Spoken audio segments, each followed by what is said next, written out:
So my name is Stuart Waldron. I'm actually here wearing my OpenTravel Alliance hat on today. Many of you are members of the OpenTravel Alliance, and there's been really great cooperation between OpenTravel and HTNG and other standards bodies for a number of years now. As a quick refresher, it was around 2001 that the OpenTravel Alliance, again with a lot of community participation, started publishing XML messages to do basic reservation functions. And at this point, those messages cover just about anything you can possibly imagine to do in the travel space, including we have messages for restaurant reservations, tea times, as well as air, car, hotel, cruise, again, just about anything you could possibly imagine. About 5 years ago, we started a modernization program at OpenTravel, now known as OpenTravel 2.0.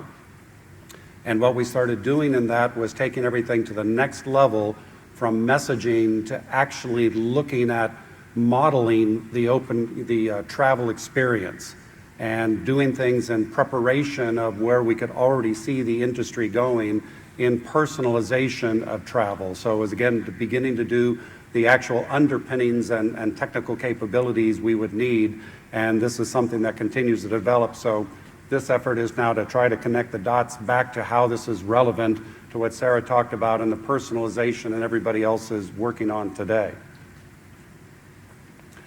So the industry as a whole is working on personalization and focusing on the customer.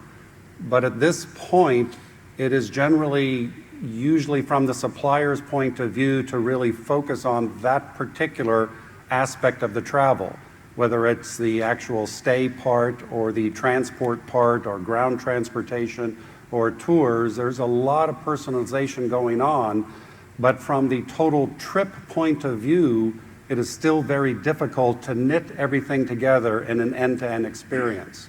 So it appears everybody is a big believer in experience-based travel, destination-based travel. I don't just want to get on a tube with seats with bad air. It's because I want to go do something interesting. And so marketing to that aspect is great, but you still have to put together a door-to-door journey as part of that experience. And that's what we're going to focus on a bit today and everything, to say there are ways to do this and meet the needs of the suppliers and everybody involved in this digital travel experience as we're going forward.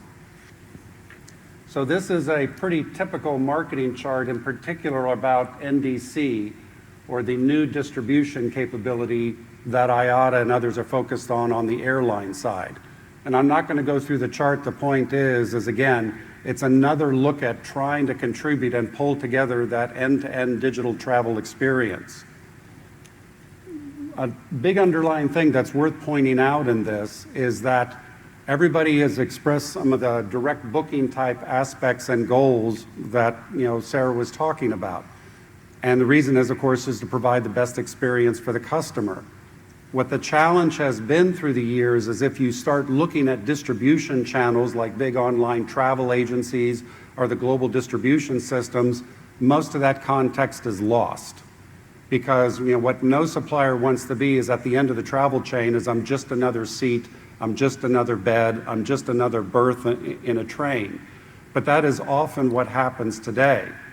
To bring this promise together, it's a way that experience, that personalization gets all the way through these various channels intact and with the intent that the supplier wanted to have it. And so there's various efforts going on to do that, but it was important to ground that, saying, it's quite realized in these big distribution channels and everything that there's a commoditization that's been going on, and that is actually antithetical to the personalization and everything that everybody wants to do. Because again, you're just in piece parts that, okay, I got a room, I got a flight, I got this, but nobody's at that point minding the total end-to-end trip experience. So I want to go in a little bit about how we got here. Is that back in the 70s, it was the airlines that first had to figure out they had to do interlining, to say one carrier had to sell a seat on another carrier. So actually, still even back in the 60s, even arguably even in the late 50s, there were processes and everything put into place of how they exchange passenger information, booking information, fare information, that there was no automation whatsoever. It was just completely paper and manual process driven. Arguably what's happened in over 40 years now is a lot of that has just been automated, but still fundamentally the process never really changed. Well, that life cycle is coming to an end, because what happened is that a lot of things, there's added costs that went to that. So in the airline world, a ticket is still a value-bearing document with restrictions on who can do it. To do ancillaries and upgrades, you have electronic miscellaneous documents, and you have to go through bank settlement processing. That is a lot of total costs, and of course, for everybody non-air, the problem is these early systems were designed to sell airline seats, or basically a tube with seats. So even today, what I mentioned before about the commoditization of some of your products is because a lot of the systems force fit them to say, I don't care what you sell, I've got to make it look like a tube with seats, because that's what the process knows how to work with. And we're trying to break away from that as an industry. So understand this process that was put in place in the 70s came about because at that point in time, airline travel was a regulated environment. So people really didn't compete on price at that point, the airlines. What you actually had to compete for was politicians, because you had to go to the CAB to get approval to fly New York to San Francisco. But once you had that route, the prices were pretty much set. So this process that got put into place about actually publishing your fares and publishing your fare rules and publishing your availability counts about how many seats in each class you had was all just fine in a regulated environment. But as we went in the 80s and started hitting deregulation, all of a sudden it's like, damn, we're actually competing on price. And so it's actually MDC and the other things in the airline space are getting back to where the hospitality industry has long been saying, okay, we have to go towards personalization, but the price transparency is not where we want to be. We want to go ahead and have the right experience at the right price at the right moment in time. So that's what's driving the airline industry towards that. But from a technical problem, this is basically a hell of a lot of momentum behind it. And as we move away from it, these legacy protocols set how do I match availability to a price and have somebody else price on your behalf and present something on your behalf. To go ahead and say now, how are we all going to cooperate on this in the future is a challenge now, because the regulations that still somewhat affect the total industry are never going to happen again because they happened in a regulated environment. For now, everybody, it sounds crazy talk to say we're all going to sit down and figure out how we're going to exchange prices. Not going to happen. Why would anybody want it to happen? So I wanted to give a little bit of background saying we have to approach this in a new way, because the idea is that a supplier makes a customized, personalized offer, and no matter the channel, it has to go all the way through that channel and be presented to the end traveler intact exactly as the supplier intended it to be presented. So the problem we have is that as you go ahead and decide what your personalized offer is as a supplier, it basically has some attributes about, you obviously have the product you're selling, which may be a combination of amenities. You have a price you want to set for it, and you have terms and conditions. Well, what's happening today is there's a lot of personalization beginning to happen, but it's generally happening in the private channel of the supplier. There's a lot of similarities, but there's also a lot of differences. So now think if you're at the other end, you're basically running a digital retail store, whether you're an internet startup or one of the big OTAs and the others moving into this space. Now the problem is you're getting a lot of offers, even within the hospitality industry, you're getting a lot of offers from a lot of places, but they don't speak the same language. They don't act the same way. Now I have to match that to ground transportation, and I have to match that to air transportation, and I want to match that to tour operators. And again, the problem is nobody's speaking the same language. So from an IT point of view, this gets pretty untenable pretty fast. Also, let's not just focus on the traditional big online travel agencies or anything as the end user. You all are also the channel. I actually worked for Amtrak for quite a while, and even as odd as it sounds, worked with commercial teams there saying, well, somebody walks into Union Station into Washington, D.C., and wants to say, well, along with my train travel up to Newark Station, can I go ahead and get an airline ticket out of Newark to somewhere else?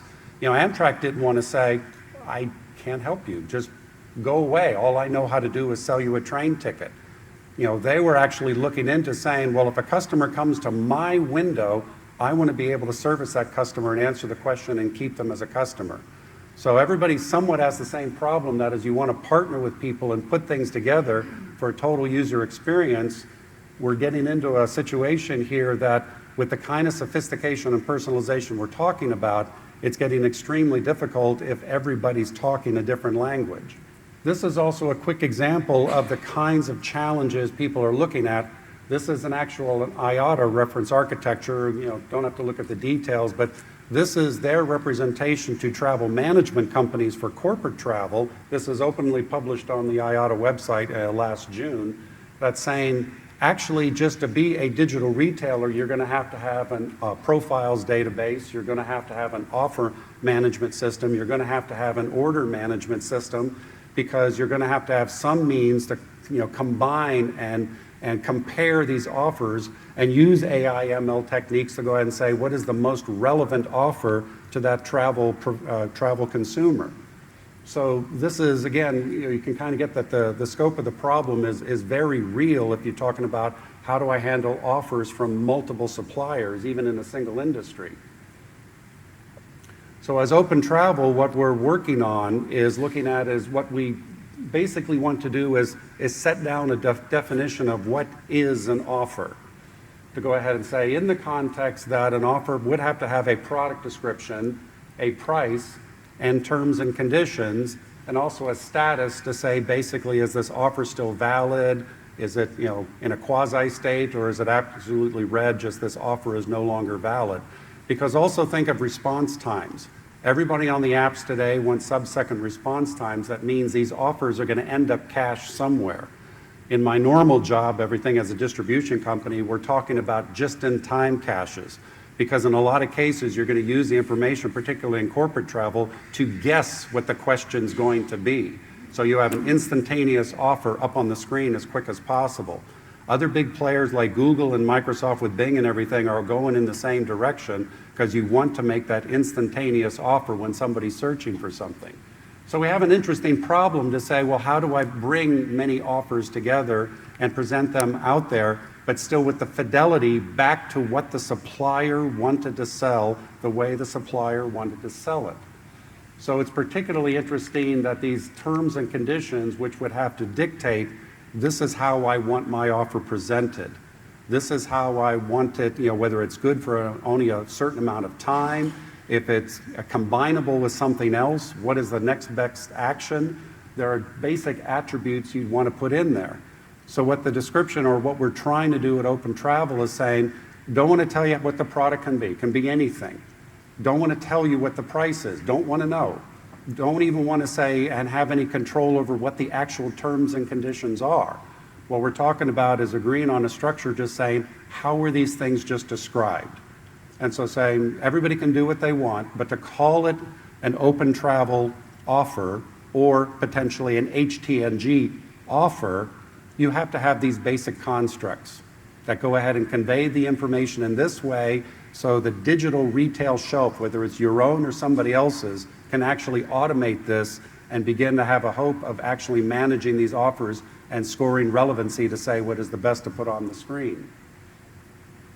Oh, and I should have mentioned digitally signed is interesting. That's just one extra thing we put in there to say a digital signature on it could indicate, for example, this is a guaranteed price. So that would be the difference between an offer with an indicative price and an offer with a guaranteed price. And again, this could get into deep personalization, that this price is only good for this person at this time. But of course, an offer can be combined with other offers, so you have the journey level at the trip level, an offer of offers. And hence, that's how we get to the overall trip experience, or the experience-based end-to-end, door-to-door types compilations of the offers by various suppliers. Then, of course, an offer becomes an order. And at OpenTravel, a lot of this is already defined actually for the hospitality industry with a lot of your own participation. Some of the definitions of this are getting fairly advanced. But once somebody has selected it, now this has become an order, and it works much the same way. If you want to modify it, you're basically shopping against that existing order. Digital signature in this point means a commitment to deliver. And that's one thing interesting in the industry, that a lot of places where, quote, reservations are recorded, it's without delivery assurance. It's basically listing information, or what we call passive in the industry, to say, I think you have this reservation, I think this room will be there when you get there, but this could be absolutely positively, from anybody's point of view, that room is going to be there. And so what we can do in this is also those terms and conditions, that price detail. I want to also quickly say that it's not necessarily exposed to everybody. There are techniques called smart contracts and other things that are fairly well understood to say you would also only expose what information to whom you want to expose it. So also consider that you might use an offer order approach to say, my property is a fairly remote place. Well, my no-show rate could be mitigated by saying, well, if I absolutely know you have a flight and ground transportation already arranged to get to my property, I might actually be willing to knock a little bit off the price. Now, you wouldn't have to tell anybody what that price is. Again, at this point, the information that's shared at this kind of construct would be that the fact that there is a flight, there is ground transportation, and there is a hotel room. These things can be put together to hopefully enhance the traveler experience, but in a way that's, again, I would say, maintaining the fidelity of the offer that the supplier intended to go through the channel. So the interoperability approach, we have in there, and there's existing standards bodies that we're working with, and if you're not familiar with the full service model, that's some of the same things we're talking about now happening in rail. And rail gets interesting because in the case of Amtrak and Via Rail in Canada, they're moving hotel rooms. You actually book a room, and then you decide and everything who's actually going to be occupying that room. There's a lot of weird things in rail. But it's pulling this together and saying, how do we actually coordinate across standards bodies in a way to say we can all communicate, and that's why I picked the Esperanto graphic and everything to say, okay, let's go back to the 19th century and ideas and everything, that let's pick a universal language where we could at least communicate. And that's the gist of the idea here, not to say what the rules should be, not to constrain what the rules should be, not to constrain what the price should be, not to say everybody has to see everything, just put in the structures to say these can be passed around and maintain the fidelity of what the supplier wanted to do, but in a way, who's ever running the digital retail shelf can automate against that and actually manage and pull offers together. So that's the basics of it, and everything is just saying these are some of the technologies and these are the reasons for us to communicate and coordinate as a travel community to say if we're really going to get to digital ready retailing, there's still a need to actually have interoperability and discussions, everything about how we all cooperate on that.